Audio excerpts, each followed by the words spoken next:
Hi guys, నేను నందన్ మాట్లాడుతున్నా. ఈరోజు అయితే మనం వర్క్ చేయడానికి వచ్చేసాం. చూడండి, వేంపల్లిలోకి ఉషా కిరణ్ స్కూల్. ఇదైతే స్కూల్లో అయితే మనమైతే ఈరోజు వర్క్ చేస్తున్నాం. చూడండి, దాలిమందరాలన్నీ మెయిన్ దాలిమందరాలు కిటికీసు అవన్నీ కొన్ని చెదులు పట్టాయని పిలిపించారు. అంటే కొంచెమే పట్టిందన్నారు వాళ్ళు కొంచెం పట్టింది అన్నారు. జస్ట్ చెక్ చేసి ఒక వాకిలికే పట్టింది, చూస్తురండి అన్నట్లు మనల్ని అయితే పిలిపించారు. ఆడికి వచ్చి చూసినామంటే ప్రతి వాకిలికి ఇట్లా కనపస్తుంది కదా టైల్స్.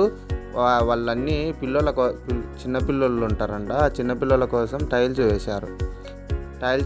ఆ సైడ్ బిల్లలు కటింగ్ ఇందాక కనపచ్చాయి కదా, అట్లా సైడ్ బిల్లలలో ఈ మోటు నుంచి ఆ మోటు వరకు ఒక 16-15 రూములు ఉన్నాయి.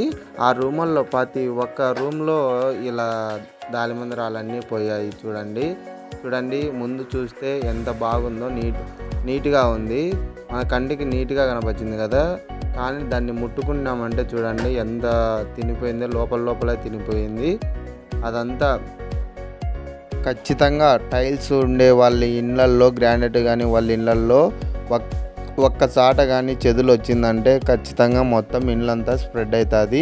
ప్రతి ఒక్కరూ ఖచ్చితంగా కొంచెం వచ్చినప్పుడే సర్వీస్ చేయించుకోండి, లేకుంటే చాలా డ్యామేజ్ అయ్యి వుడ్ వర్క్ మొత్తం ఇట్లా దాలిమందరాలు కిటికీస్ మొత్తం అన్నీ పోతాయి. ప్రతి ఒక్కరికి తెలియని వారికి షేర్ చేయండి ఫ్రెండ్స్. ఎందుకంటే చాలా మంది ఇట్లా చెదులు బొద్దింకలు, బల్లులు, రిల్లలు అలాంటివన్నీ దాని వల్ల చాలా బాధపడుతున్నారు. చిన్న బల్లిని మనము ఇళ్ళల్లో చూసినా కానీ, సడన్గా చూసినా కానీ భయపడతాం కదా, అట్లా దానిలకు మనమైతే మందు అయితే కొడతాము. ప్రతి ఒక్కరికి తెలియని వాళ్ళకు షేర్ చేయండి. మన వీడియో ఒకవేళ జస్ట్ మనకు నచ్చినట్టయితే లైక్ చేయండి, షేర్ చేయండి. ఎక్కువ చూస్తున్నారు కదా, ఇట్లా అంటే ఓన్లీ కిటికీలు, వాకిళ్ళు, వుడ్ వర్క్కే కాదు. ఇప్పుడు ఆడ కనపస్తుంది కదా చక్కగా లైన్ గీత కనపస్తుంది కదా, అది చెక్కతో కరెంటు బాక్స్, అది చెక్కతో మనకు ఉంటుంది లోపల. ఆ చెక్కతో ఉన్నప్పుడు ఆ చెక్కనంతా కూడా లోపలంతా కూడా చెదులు అనేది తినేస్తుంది. మనం చూస్తున్నాం కదా, చూడండి మొత్తం అది లోపలంతా కూడా చెదులు పట్టి మొత్తం తినేస్తుంది.